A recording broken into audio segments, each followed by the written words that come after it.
Good morning, everybody. Welcome to Inquisition Update. My name's Tom Fress. I'll be your host for the next hour. You're listening to FirstAmendmentRadio.com. Thanks for tuning in. We're going to continue in the book Codeword Barbelon, 666, Danger in the Vatican, The Sons of Loyola and Their Plans for World Domination by P.D. Stewart. You get this book at luxverbi.org. That's luxverbi.org. And I highly recommend this book, and it's second in the series, also entitled Codeword Barbelon. The subtitle of it is "A Woman, Antichrist is a Woman, Alive and Well Again." We're speaking specifically about the Roman Catholic Church. And this book, Book 1, we're currently dealing with the Rhodes Scholarship, and particularly Bill Clinton. And we learned that the Rhodes Scholarship was provided for in a will by the founder of it, Cecil Rhodes, a diamond and gold magnate, made lots of money, and he was certainly a Freemason, and he created a secret society in service to the papacy, in service to the Jesuit order, in order to raise the papacy to world supremacy, to form a global government for the Pope. And we're talking now specifically about Bill Clinton, past President Bill Clinton, a Rhodes Scholar, one of the picked men to work for this global government. And we read here, it says, "Read what Professor Carroll Quigley, whom Bill Clinton praises so much, says on page 21 of his book about those groomed under the Rhodes Scholarship scheme. Quote, there's some question whether the ability of the Fellows of All Souls to elect as their young colleagues men with brilliant futures to be explained by their ability to discern greatness at an early age, or by the fact that election to the fellowship opens the door to achievement in public affairs. There's some reason to believe that the second of these two alternatives is of greater weight," unquote. Bill Clinton is a prime example. Although Clinton was a Rhodes Scholar, he never completed his studies at Oxford. He left without an Oxford degree. His Oxford coursework never added up to a degree. Why? He didn't need it. The Rhodes Scholar always rises to the top. After leaving Oxford without a degree, Bill Clinton attended Yale Law School, reputedly the best law school in America. According to historian David Moranis, who wrote the biography of Clinton, Bill Clinton, quote, graduated, unquote, from Yale without a law degree, for which he studied there at Yale. And Moranis further says, quote, he, meaning Clinton, was never first in his class academically. He was fifth in his high school class, unquote. Yet Clinton was elected Phi Beta Kappa. Now, remember we talked about Phi Beta Kappa before. That's a Masonic, a Masonic literary society, just one of the cogs in the Jesuit wheel to build this global kingdom for the papacy. He was elected Phi Beta Kappa at the Jesuit-run Georgetown University, no less. So his Jesuit and Freemasonic connections are clearly established here. Rhodes Scholarship, Georgetown graduate, Phi Beta Kappa. He's been handsomely groomed for his role as President of the United States. And it says there are many sites on the Internet incorrectly saying that Clinton has a law degree from Yale. Unbelievably, after leaving Yale without a degree, Clinton got a post as professor of law at the University of Arkansas. How does a person who never finished his university education at two separate Ivy League universities get appointed as assistant professor of law at the University of Arkansas? How would you like it if your child's law professor were a law school dropout. Anyone else, and that would be regarded as rather mediocre. It says Clinton was also Attorney General of Arkansas without a degree. How is that possible? As the biographer of Viscount Halifax put it, quote, "It is safe to assert that the Fellow of All Souls," in other words, a Rhodes Scholar, is just one of the names that they go by, a Fellow of All Souls, a Rhodes Scholar, is a man marked out for a position of authority in public life, and there is no surprise if he reaches the summit of power, but only disappointment if he falls short of the opportunities that are set out before him. So they clearly set out whatever opportunities they want him to avail himself of, and they're only disappointed if he doesn't rise to the level. But they've cultured him, nurtured him, and groomed him for the halls of power in this country, and that goes for every Rhodes Scholar. Now, the moral of all this is, not everyone who rises to greatness, presidents, prime ministers, etc., are necessarily men of the highest ability. Such men are often chosen for their usefulness to the powers that rule behind the scenes. Carroll Quigley, remember, Jesuit priest at Georgetown University, Carroll Quigley, Bill Clinton's Jesuit professor, informs us that, quote, "In his Confession of Faith, Cecil Rhodes outlined the types of persons who might be useful members of this secret society.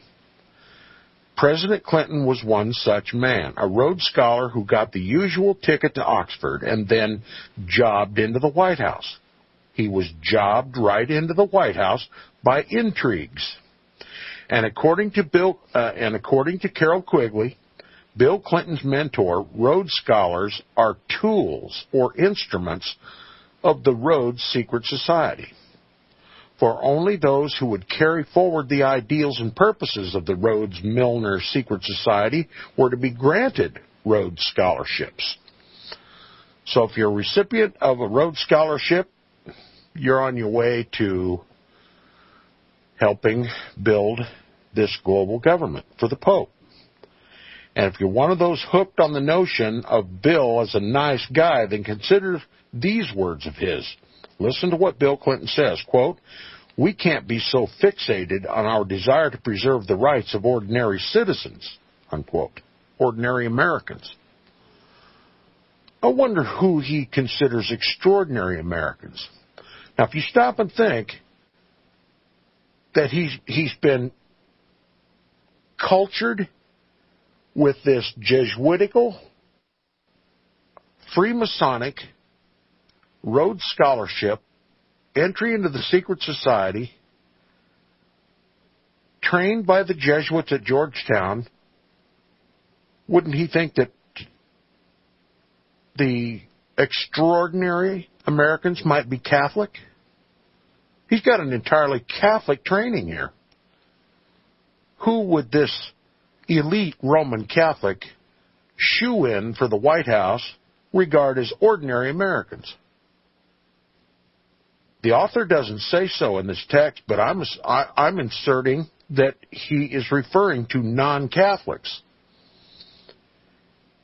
And it is embodied in Roman Catholic canon law and encyclicals and papal writings that Protestants have no rights that the Pope doesn't give them. And he may take away their rights at will. And this is the disdain that President Clinton displayed for all the Americans during the Waco tragedy. They were non-Catholics. And of course, they used the Jesuit-controlled media to defame that separatist religious organization by saying that they had guns. Oh, they demonize them. They have lots of guns.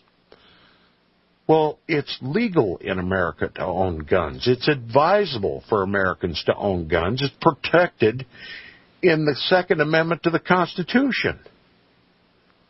But the American people listened to that garbage. And they allowed the president, through the Jesuit-controlled press, to demonize those people. And, of course, they used the same load of hooey that they used against Tony Alamo, that he was sleeping with the little girls. And then they burned him. They burned him in their own house. It was a public auto da fe. It was a public burning of heretics.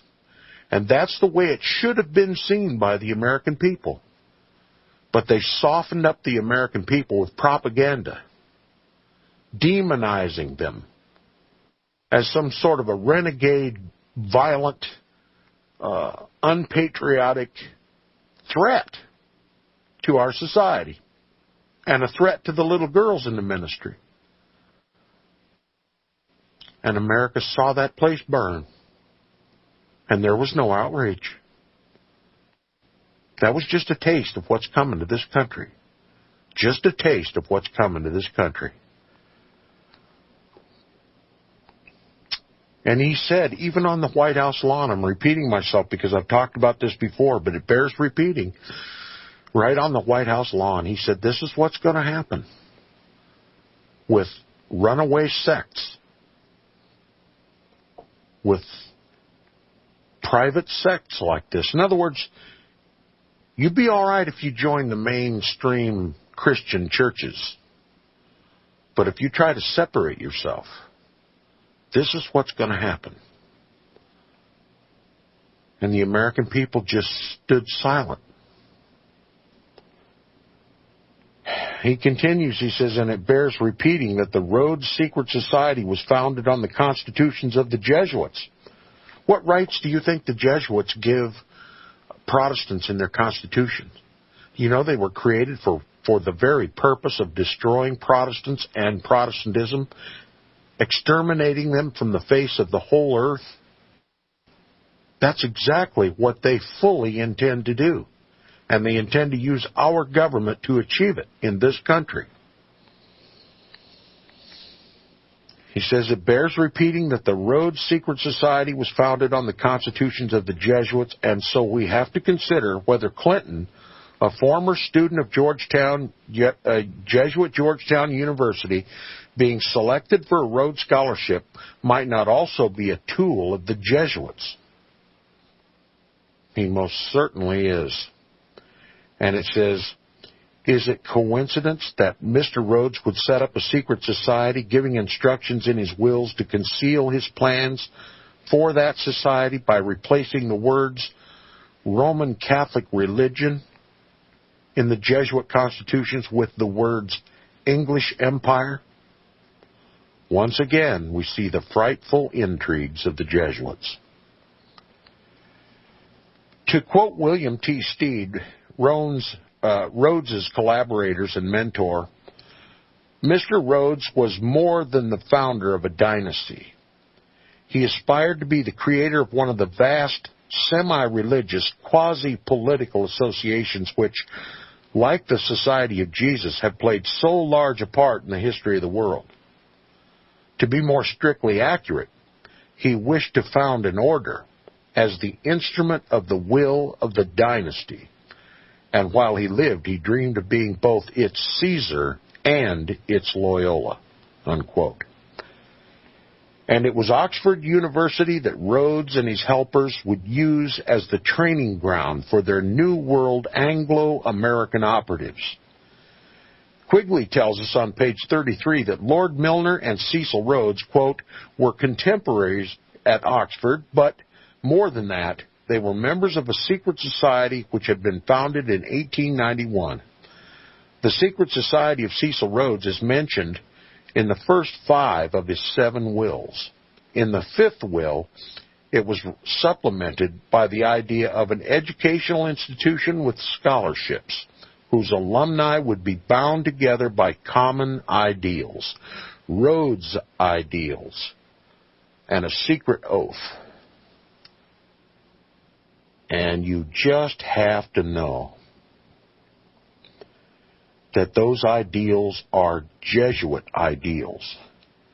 And the oath would certainly be very similar to that oath taken by the Jesuit order. Look, it was the order was already founded on the constitutions of the Jesuits. It's just Jesuitism by another name. And it says, however, that there has been an attempt to cover up this Jesuit conspiracy is seen from the fact that in 1912, Sir George Parkin, a Canadian graduate of Oxford and former principal of Upper Canada College, wrote a book called The Rhodes Scholarship, in which he devoted several pages to each of Rhodes' 7 wills. Yet he said nothing about the secret society expressly mentioned in all but 2 of Rhodes' wills. Now, what is the most astonishing about Parkin's failure to mention the secret society, which finds so central a place in 5 of Rhodes' 7 wills, is that Parkin was the organizing secretary of the Rhodes Scholarship from 1902 to his retirement in 1918. We're left to assume that Parkin's failure to even mention the secret society was deliberate, especially since Parkin matriculated from Oxford on the same day as Cecil Rhodes and was, quote, charged with much of the organization and implementation of the scholarships throughout North America, unquote. How could Dr. Parkin not have known about this key fact?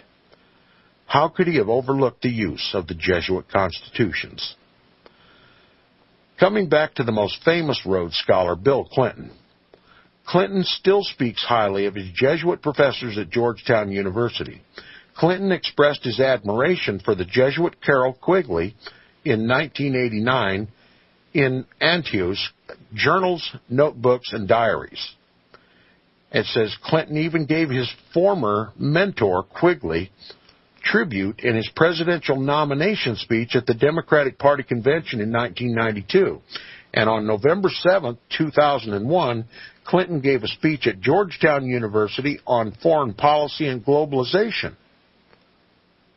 Foreign policy and globalization, 2 very key areas of endeavor to create a global government. And it says Joseph Curl, the Washington Times, November 8, 2001, reports that Clinton, a member of the class of 68, opened his 50-minute speech by thanking another of his former professors, the Jesuit Otto Hentz. Quote, I would also like to say a special word of thanks to one of my professors, Father Otto Hentz, unquote, Bill said. He never abandoned me over all these years, even though he did not succeed in convincing me to become a Jesuit, unquote. He then added, however, that Otto Hentz never abandoned him over all these years. Over all what years? During his years in public life, and while he even occupied the White House. And we know from the Jesuit oath and from the Jesuit history that Jesuit priests seek to become the confessors and the advisors of the powerful people in government. And so he was the advisor to President Bill Clinton. We had a Jesuit temporal coadjutor in the White House, and he was advised by Jesuit Otto Hentz. And it says, as a child, Clinton went to St. John's Catholic Church. He also attended the Jesuit Georgetown University, so he had a good Catholic education.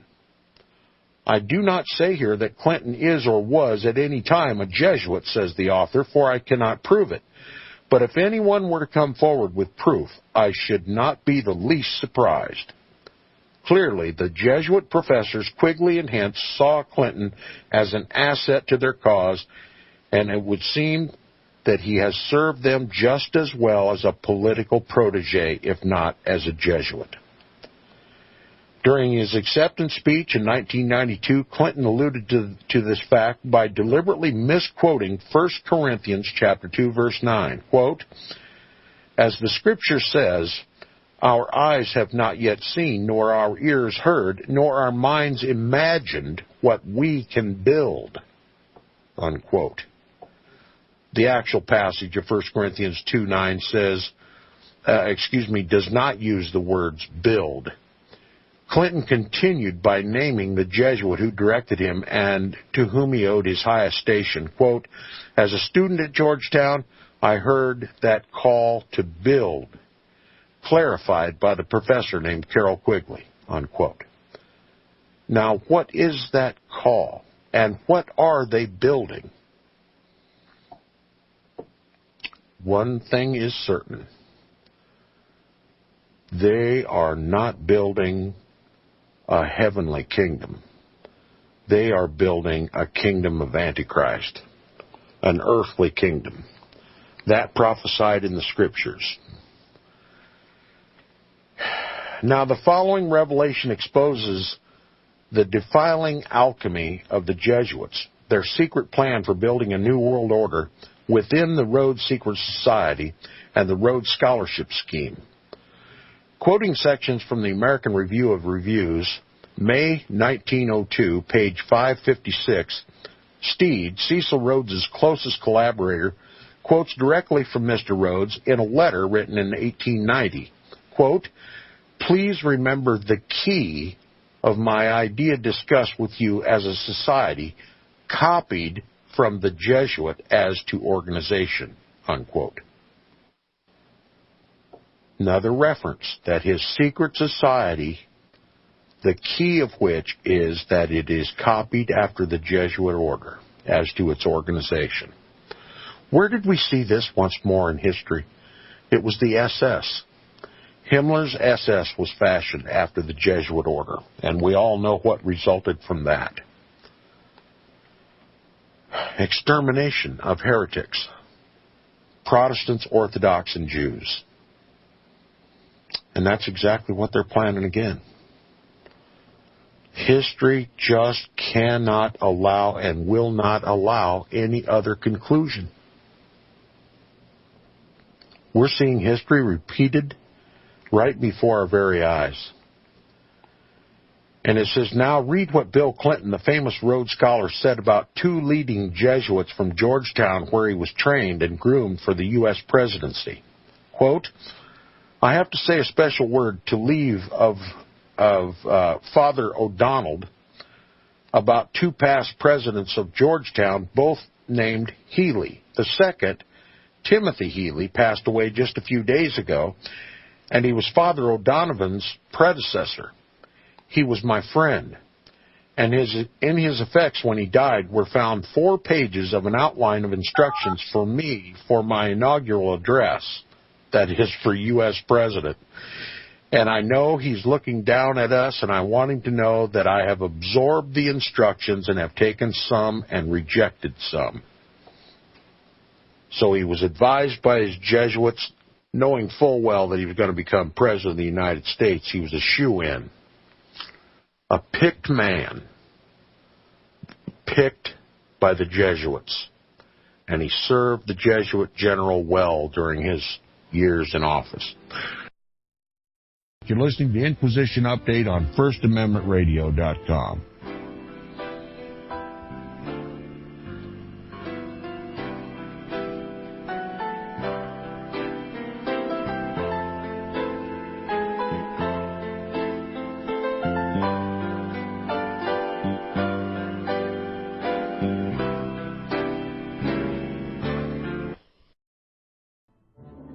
The book of Revelation says, the spirit of prophecy is the testimony of Jesus Christ. This is at the very heart of FirstAmendmentRadio.com. In that spirit, we have created the Prophecy Reality News app for all of your mobile devices, streaming First Amendment Radio 24 hours a day, 7 days a week. Available for your Apple, Android device, and smartphone, absolutely free. Get the Prophecy Reality News app installed today so you can listen to First Amendment Radio wherever you are. The Prophecy Reality News app. Get it now. I I know you all want answers, and believe me, so do I, and I'll do my best to get them. Have you seen the Left Behind movies? Have you read the Left Behind fictional book series? Not everyone believes Left Behind is true prophecy. Some may even regard as conspiratorial the mainstream re-release of the Left Behind movie with actor Nicolas Cage portraying the main character as an attempt to further reinforce in the minds of all this perception of false prophecy in order to condition the masses for the play about to begin.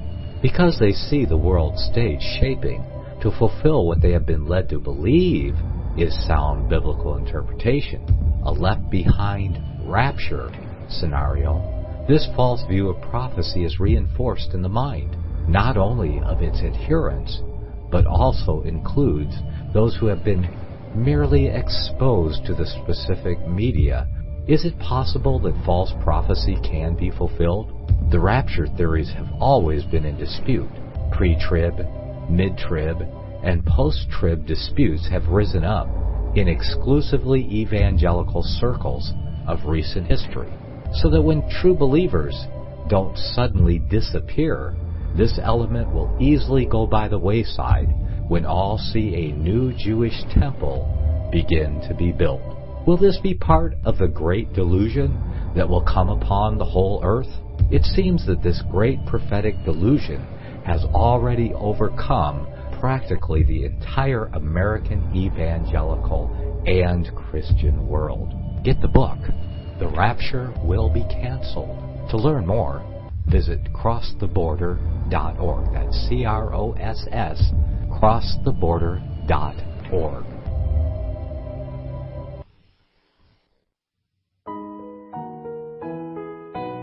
The program you are listening to is 100% sponsored by you, the listener, on this First Amendment Rights Media channel.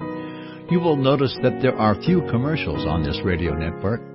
There's a good reason for that. Corporate advertising dollars come with strings that limit program content. So without your help, these programs cannot continue on satellite, internet, or our several affiliates. If you benefit by the educational law programs, we ask you to give. If you are admonished or nurtured by the Bible and ministry programs, we ask you to give. If some voice a cause that you are passionate about, we ask you to give. If you believe in any of these, we ask you to support them as you would a missionary on a continual basis, as if giving a tithe for missionary radio. These programs are not commercially viable and must be supported by those faithful to the cause of truth.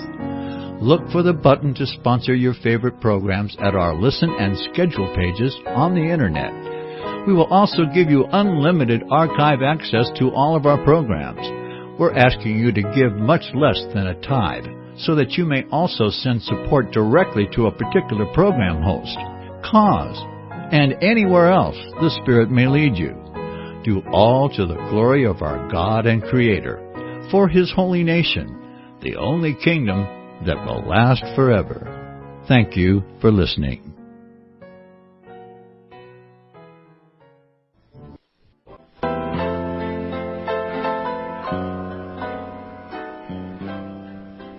Okay, welcome back to the second half of Inquisition Update on FirstAmendmentRadio.com. If you enjoy Inquisition Update, please support Inquisition Update by supporting FirstAmendmentRadio.com. You can't stick your finger in the eye of the most powerful organization on the planet without prayer. And we covet your prayer. Now, continuing, it says, so there you have it. What more proof do you want? President Bill Clinton was jobbed into office, into the White House, by his Jesuit handlers, whose intellectual heavyweights are headquartered at Georgetown University. As someone once said, these Jesuits are ambitious, flatterers of princes and deceitful courtiers, everywhere entangling themselves in secular business and in politics. They are the Pied Pipers of Rome. No man who remains among them or is mentored by them can retain his integrity or honesty. So says some of the most reliable authors, not least the ex-Jesuit Marcet de la Roche-Arnaud, who spent 8 years in a Jesuit seminary. If you're wondering why you haven't heard about this conspiracy before, it's because the Jesuits control every facet of the information industry: television, newspapers, and even public education. But they don't control Inquisition Update. That I guarantee you. Now, Chapter 37 of the book is entitled The Rhodes Gang, Instruments of the Round Table, begins with a quote from Professor Carroll Quigley. Jesuit Professor Carroll Quigley says, "I know of the operations of this network because I have studied it for 20 years, unquote. The chapter begins, "The astute reader cannot but recognize the source and purpose of the Rhodes-Milner plot. Let us examine this Orwellian-like plan more closely. We learn from Professor Quigley and the Chicago Tribune that the following well-known international organizations or networks, most of which are secretive organizations, were set up under the Rhodes-Milner scheme: the Times, the Bilderberg Group, America's Bohemian Grove Club, the Club of Rome, the Council on Foreign Relations, Neurocam International, Rhodes-Milner Roundtable Groups, otherwise known as the Round Table, the Royal Institute of International Affairs, also known today as Chatham House, the Trilateral Commission, and the United Nations. These are some of the quote-unquote instruments which Professor Quigley says are at the disposal of the Rhodes Secret Society.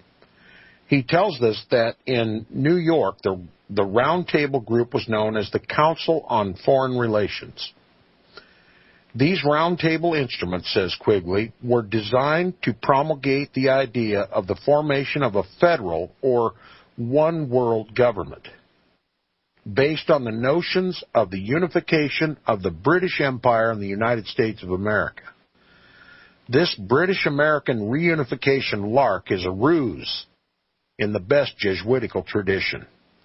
The reader will recall that Quigley, a Jesuit priest, tells us that the Constitution of the Round Table, the Council on Foreign Relations, and those many organizations funded by the Rhodes Wills, such as the Rhodes Scholarship Fund, etc., are all based on the constitutions of the Jesuits, with the words Roman Catholic Church merely being replaced by British Empire. These institutions are little more than actors in a puppet show. The reader may wish to consult Larry Abrams' Call It Conspiracy, a well-documented expose of the Council on Foreign Relations. It has even been intimated that General Booth, founder of the Salvation Army, played a role in the Rhodes Roundtable Group. There are also claims that Cherry Blair, wife of the former Prime Minister Tony Blair, is an ancestor of Mr. Booth and the notorious John Wilkes Booth. But that's just an aside. The following reports, clipped from the Chicago Tribune, are particularly worthy of mention. In the July 15, 1951 issue, the Tribune ran an article by William Fulton entitled Rhodes Ideals Slant State Department Policies, subtitled Key Posts Held by Oxford Scholars. It read, quote, "Key positions in the United States Department of State are held by a network of American Rhodes Scholars. Rhodes Scholars are men who obtain supplemental education and indoctrination at Oxford University, with the bills paid by the estate of Cecil Rhodes. Rhodes wrote about his ambition to cause the ultimate recovery of the United States of America as an integral part of the British Empire." Remember, if those words have been replaced, this is the constitutions of the Jesuits, remember. It's the Roman Catholic Empire, the Roman Empire. Remember Daniel chapter 2. Do not forget Daniel chapter 2. So here it says in print, British Empire, but it really means Roman Catholic Church. It continues with a quote. It says, his intimates have admitted the scholarships were established for the primary purpose of instilling political bias rather than providing education. Political bias. Politics is their main modus operandi. And they use politics. If the American people could just comprehend how corrupt and Jesuitical and how much the Vatican controls the politics in this country. Rome wins no matter who's in power. Rome has her minions both in the Democratic and the Republican Party. Every time you go to the polls to vote in a presidential election, you waste your vote. Do you comprehend that? Whether you vote Democratic or Republican, you waste your vote. Worse than that, you give a mandate. You give a mandate to whichever papal candidate is finally elected. It's an outrage. How could this happen in this country? And how hard it is to convince the American people that no matter who's in power, Democratic or Republican, the Pope's agenda keeps marching on. And until we put our focus on who controls the politics in this country, we'll never muster the courage to face it. Now, the same newspaper, July 16th, 1951, William Fulton wrote another article, Rhodes' Ideas Find Fertile Ground in the United Nations, subtitled Scholars Advance British Schemes. Remember, Roman Catholic Church schemes. It says, New York, July 1st, American Rhodes Scholars, men who have received education and indoctrination at Oxford University, England, are prominent in the affairs of the United Nations. The UN is an outgrowth of schemes developed by the scholar's patron, Cecil Rhodes. In his writings, the Diamond Despot of South Africa showed he hoped the scholarships would promote his grandiose idea.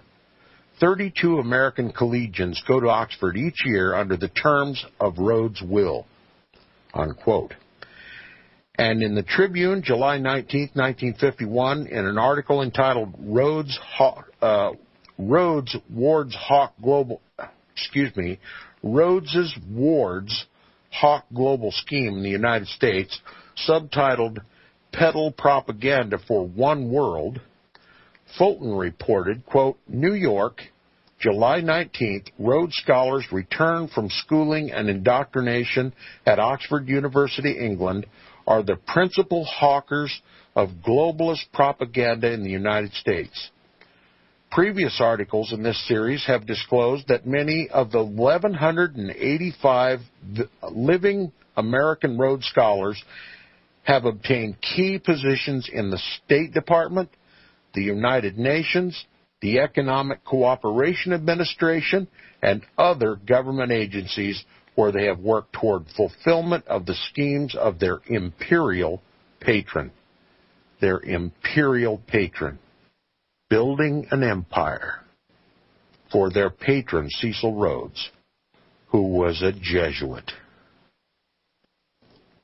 It's just Jesuitism under another plan. And I'm telling you, this is, I hope you're comprehending the gravity of the information that we're getting from this book. He says, I have denoted an entire chapter on the occult origin of the philosophy of the United Nations in Volume 2 of this work. It will suffice here to quote the following statement from Jesuit-trained David Spangler, Director of Planetary Initiative for the United Nations, quote, no one will enter the New World Order unless he or she is willing to make a pledge to worship Lucifer. No one will enter the new age unless he will take a Luciferian initiation, unquote. I must also mention that the Lucis Trust, previously called the Lucifer Publishing Company, has the responsibility of managing the meditation room at the United Nations building in New York. To return to the writings of Carroll Quigley, Professor Quigley personally confirmed the existence of the network of helpers behind the Rhodes scheme. Quote, I know of the operations of this network because I have studied it for 20 years and was permitted for 2 years in the early 1960s to examine its papers and secret records. I have for much of my life been close to it and to many of its instruments. It wishes to remain unknown. I believe its role in history is significant enough to be known. And I do too. And I help it to be known every day. Now, what are these instruments to which Quigley refers? According to Quigley, Rhodes and his mentor Steed agreed to make Washington, D.C. the capital of the whole organization, or allow parts of the empire to become states of the American Union, unquote. If Washington was to be the seat of the Rhodes Jesuit-like secret society, could it be that the Jesuits control Washington through their acolytes, Messrs. Clinton and Bush? Quigley writes further in his renowned and very remarkable work, Tragedy and Hope, that the Rhodes Society of Elect was formally established in 1891, but that its outer circle, known as the Association of Helpers, was later organized by Lord Milner as the Round Table. Money for their activities originally came from Cecil Rhodes, J.P. Morgan, the Rockefeller and Whitney families, and associates of bankers Lazard Brothers and Morgan, Crenfell and Company. These are the banking corporations that run America's economy today and are just a few of the quote-unquote instruments of which Quigley speaks. Now do you understand why the economy is going straight down the dumper? They're ready to impose upon us a Luciferian papal government, destroy our Protestant rights, and subject us to a global papal tyranny. And if we won't go quietly, they'll silence us forever. That's the strategy. There's no other conclusion that can be drawn by the information in this book. As Will Banyan observes in his 6-part series, Rockefeller Internationalism, because of the many secret societies he spawned, Mr. Rhodes could proudly claim the accolade, modern heir, quote, to Adam Weishaupt, a Jesuit, founder of the Bavarian Illuminati, unquote. Indeed, Weishaupt taught his disciples that the agencies of his order were never to be known by their real identities, but always under other names. So if you're a Rhodes Scholar, you're an Illuminati. And what is Illuminati? Jesuitism. The Jesuits are like chameleons. They blend in with any environment they're in, changing their names, infiltrating organizations like Freemasonry and the other secret societies. When one thinks of a Jesuit, one has to get out of the habit of thinking of a black-robed priest in a collar. They're everywhere. Now he's going to speak a little bit about John Birch, the Pilgrim Society. He says, I beg the reader's indulgence to dwell a little longer on these secret connections. In the final stages of my research for this volume, I came across a document titled The Belmont Brotherhood. It alleges that most of the founding members of the John Birch Society were high-ranking Freemasons. Here we go with Freemasonry again, and members of the Rhodes scheme. Remember, Rhodes was a Freemason. It says, this document further alleges that the John Birch Society was the foundation for another society known as the Pilgrim Society, and that both of these societies have their origins in the Cecil Rhodes Milner Round Table Group of Great Britain and are the elite of the elite. The Pilgrim Society was founded, or rather set up, in 1902, just 4 months after Cecil Rhodes died, which is when his wills would have taken effect. The Pilgrims' first international dinner was held in 1903. As then today, the members and guests at its dinners are diplomats, high-ranking soldiers, and other men of distinction in many fields, like Secretary of State Henry Kissinger. The patron of this Pilgrim Society is none other than Her Majesty the Queen Elizabeth II. Now, we know she's a Dame of Malta as well. Notably, several key persons who were at the secret meeting in 1913, which formed the privately owned American Central Bank, also known as the Federal Reserve, were also Pilgrims. And, of course, J.P. Morgan, George F. Baker, John D. Rockefeller, Jacob Schiff, and Tony Blair were also members. Further, it is known that the Pilgrim Society runs institutions as Barclays, National Westminster, HSBC Bank Group, and Standard Chartered Bank Group, etc. In this way, the Rhodes Pilgrim Society is truly here and everywhere. Speaking of the power of the Pilgrim Society, at the House of Commons on August 20th, 1941, Winston Churchill, also a Pilgrim member, said, quote, "No one could stop it," unquote. Some say that not just Masonic, but also Templar and Rosicrucian influences can be found within the Pilgrim Society. The Pilgrim Society is also an arm of Skull and Bones.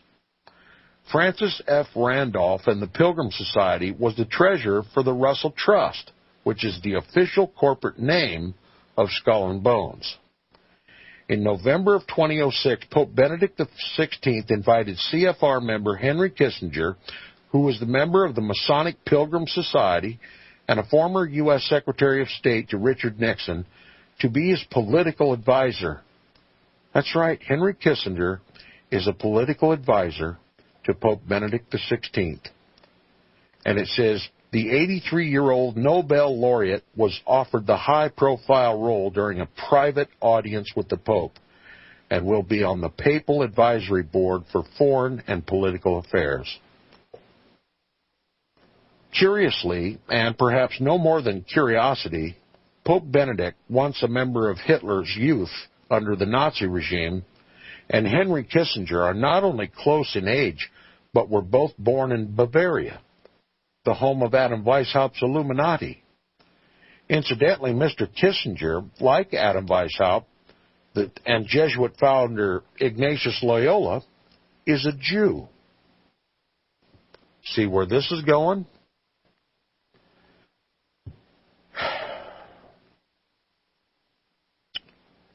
They're going to declare this a Jewish conspiracy, and it's not in God's Word.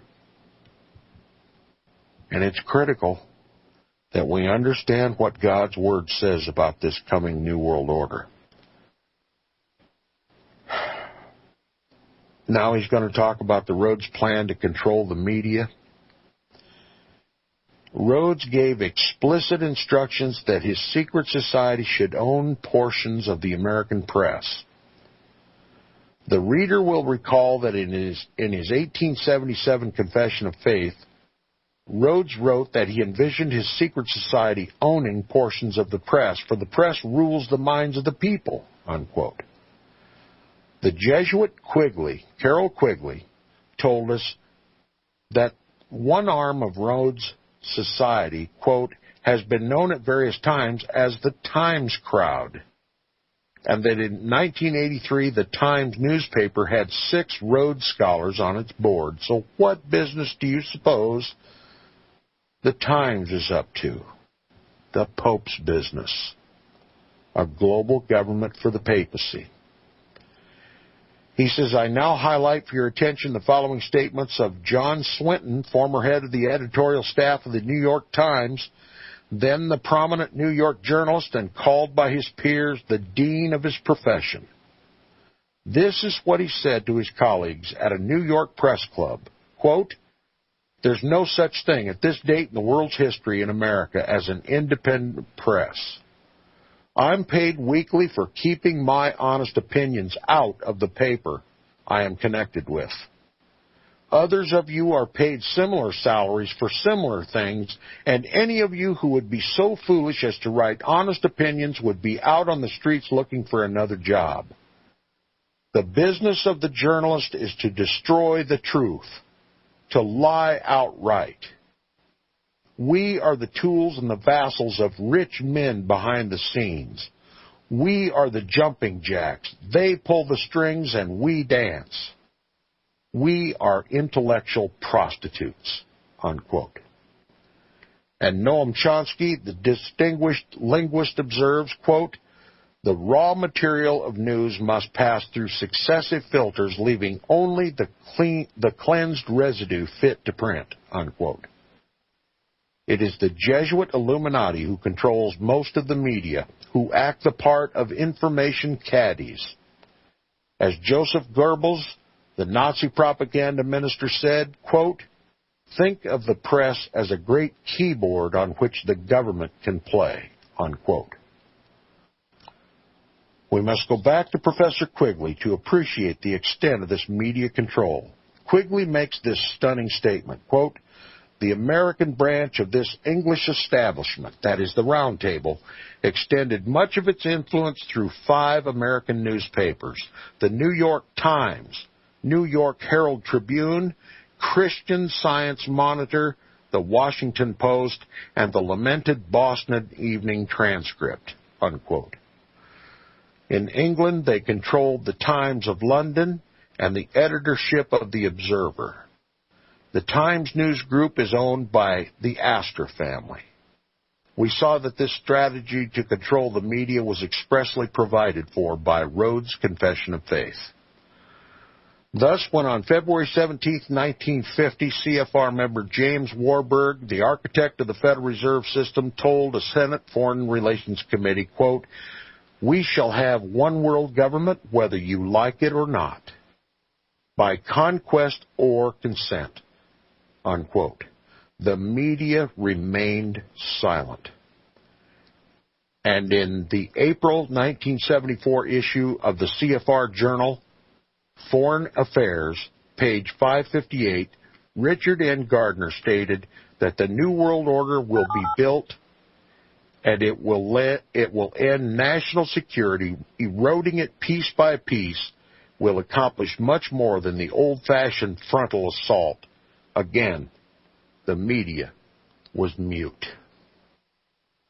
Well, this media won't be muted until God silences us. Thanks for listening. We'll talk about it more on the program tomorrow. Thanks for listening. You've been listening to Inquisition Update on FirstAmendmentRadio.com.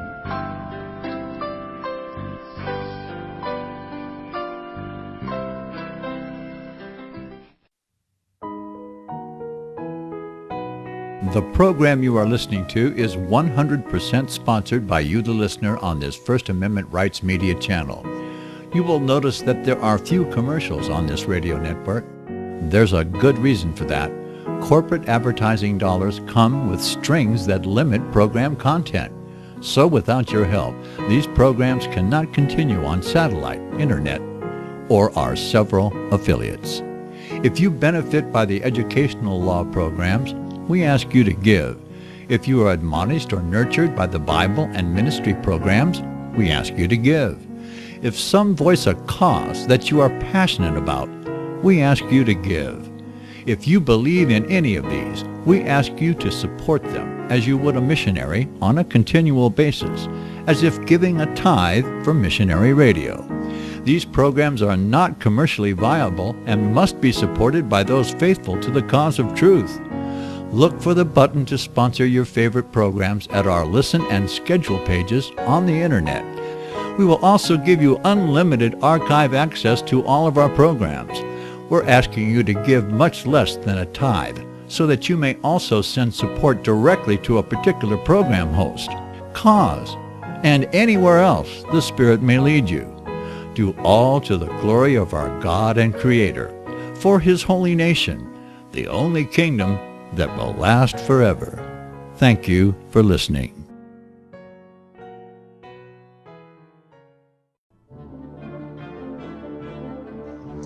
Visit crosstheborder.org, CROSS, crosstheborder.org, to get your print, EPUB, or PDF version of Nicholas Arthur's new book titled When the Third Temple is Built. That's crosstheborder.org. When it comes to prophecy today, much of the evangelical Christian world has their eyes on Israel, waiting and watching to see when the third temple will begin to be built. The plans are drawn, the Jewish people are eager. Most evangelical Christians today believe that the rapture will happen before the third temple is built. Hi, I'm Michael Eugene. I was taught that Daniel's 70th week was in the future. Is that really what the Bible teaches? Have we searched the scriptures and found this to be true? Why is it so important for a re-established Israel to build a third temple in Jerusalem? Is it necessary to build a temple on the same location already occupied by the Dome of the Rock? Is it necessary for sacrifices to take place in the temple on Temple Mount? Is there really a rapture followed by 7 years of tribulation? What is the New Testament temple? Can we identify history and prophecy? Who is the first beast in Revelation chapter 13? Who are the 7 kings in Revelation 17? I have asked all these questions, and I have found Nicholas Arthur's new book, When the Third Temple is Built, answers all these questions and more using Scripture to interpret Scripture. The Bible says that no prophecy of Scripture is of any private interpretation. Nicholas shows us in his new book, When the Third Temple is Built, how the Bible interprets prophecy and not man's private interpretation. Visit crosstheborder.org, CROSS, crosstheborder.org, to get your print, EPUB, or PDF version of Nicholas Arthur's new book titled When the Third Temple is Built. That's crosstheborder.org.